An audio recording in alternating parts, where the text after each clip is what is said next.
Nouveau tuto musculeux et aujourd'hui on va parler des bandes poignets. Alors les bandes poignets c'est surtout utilisé lors des mouvements poussés, notamment au bench. C'est pour ça que vous voyez la grande majorité des powerlifters avoir des bandes poignets au niveau de leurs poignets. On en voit aussi en street lifting et je pense qu'on en voit aussi en street classique mais à vérifier. Mais bon, ça me semblerait plutôt logique vu qu'on a aussi des mouvements qui mettent une grosse tension au niveau du poignet. C'est d'autant plus utilisé par les benchers qui ont une prise très large pour la simple et bonne raison que plus vous allez prendre large, plus vous allez avoir de tension au niveau de votre poignet. Personnellement, je ne peux pas bench aussi lourd que je bench en weight grip sans bande poignet pour la simple et bonne raison que sinon j'ai mal à mon poignet et donc je produis moins de force. Et même si j'ai une très bonne souplesse au niveau du poignet et que j'ai un très bon conditionnement, c'est juste que passé à un certain stade, pour optimiser mon lift, j'en ai besoin tout simplement pour éviter d'avoir cette dimension de douleur dans le poignet. Après, si vous n'avez pas de douleur, pas de gêne, il n'y a pas forcément besoin d'en mettre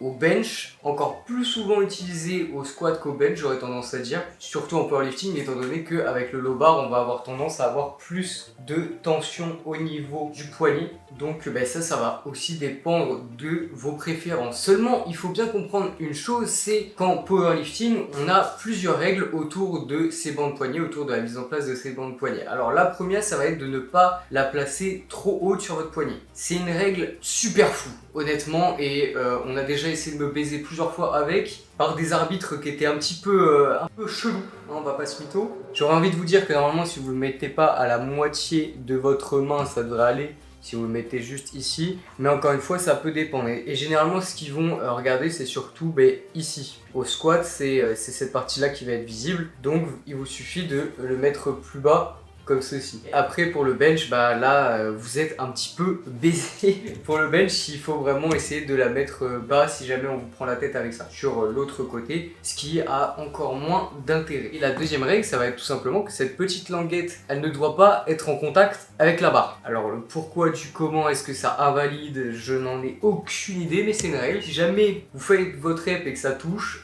c'est nos reps. Genre tu as beau avoir soulevé 500 kg par magie, étant donné que la languette a touché la barre, c'est nos reps, écoutez, c'est dommage, tu avais qu'à mieux t'entraîner. C'est deux règles là qui vont régir les bandes poignets. Et donc en fait le problème qu'on va avoir, c'est que généralement les gens ont tendance à mettre les bandes poignets comme ceci. Et donc là en fait la bande poignet elle est devant. Donc si jamais je prends ma barre, il y a de fortes chances qu'elle touche. Donc ce que généralement les compétiteurs font, c'est qu'ils le placent derrière comme ça, ils essaient un peu de le mettre sur le côté, etc. Sauf que ça a tendance aussi à desserrer la bande. Et donc moi je vais vous montrer un autre placement un petit peu plus complexe qui va demander de prendre un petit coup de main, mais qui vous permettra du coup de ne jamais avoir, peu importe le lift, la bande poignée et notamment ce petit truc en contact avec la barre, mais qui par contre va nous être utile du coup pour placer la bande poignée. Donc première étape, assez simple, pour la bande que vous allez mettre à droite, du coup vous prenez votre petit doigt droit et vous le mettez du coup vers l'intérieur. Il faut que la bande du coup, lorsque vous la preniez, elle aille derrière, comme ceci.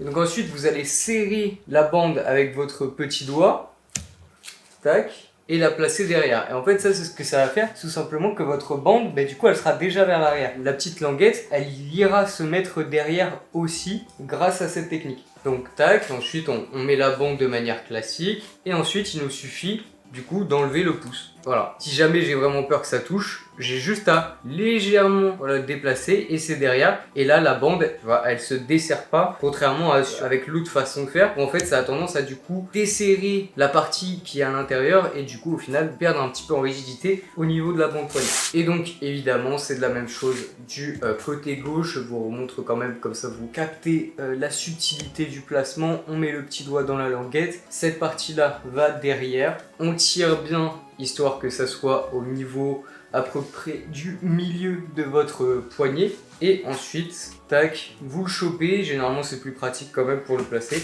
et vous faites vos tours de manière classique. On enlève le petit doigt, on le fait passer derrière et là la bande elle est toujours serrée. C'est une petite astuce qui permet de vraiment optimiser le placement je trouve et surtout de ne pas vous faire niquer par cette règle complètement conne et complètement arbitraire. Mais bon écoutez, c'est le principe du sport que d'avoir des règles débiles. C'était tout pour ce petit tuto musculeux, j'espère que vous aurez bien compris. Si jamais vous avez des questions, n'hésitez pas. L'espace commentaire est fait pour ça, évidemment. Mes DM sur Instagram sont ouverts. Si vous avez des questions par rapport à ça, par rapport à une autre vidéo, par rapport à la programmation, ou que vous souhaitez qu'on travaille ensemble, tout simplement. Merci aux donateurs, c'était Saiki, ciao.